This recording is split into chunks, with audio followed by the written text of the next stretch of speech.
বাংলাদেশের রপ্তানি আয়ের একটা উৎস হচ্ছে গার্মেন্টস সেক্টর।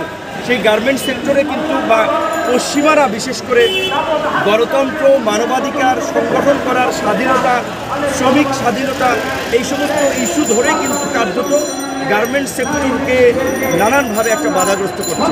সরকার কিন্তু সেখানে ডিল করতে সক্ষম হচ্ছে না।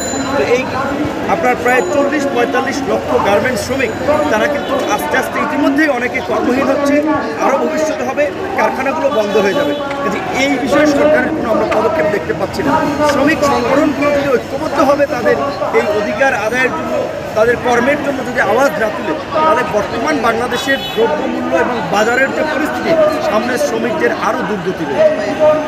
আমরা এই যে পরিবহন শ্রমিক যারা এই সকালবেলা গাড়ি নিয়ে বের হয় এবং রাতের বেলা গাড়ি নিয়ে ফেরে, একটা শ্রমিক, এই যে পরিবহন শ্রমিক, কোনো পরিবহন শ্রমিককে দেখলাম না তাদের একটা জীবনধারার উন্নত একটা মান করতে, কোনো একটা পরিবহন শ্রমিককে দেখলাম না তার বাচ্চা কাচ্চারা গ্রাজুয়েশন করতে, কোনো একটা শ্রমিকের বাচ্চাদেরকে দেখলাম না ভালো কোনো স্কুল কিংবা কলেজের মধ্যে পড়াশোনা করতে।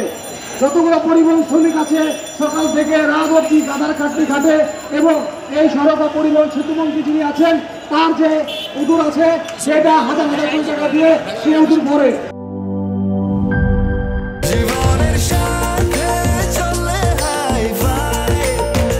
স্বাস্থ্যকর অল টাইম ফ্যামিলি কেক, সব সময় অল টাইম হেলদি লাইফ।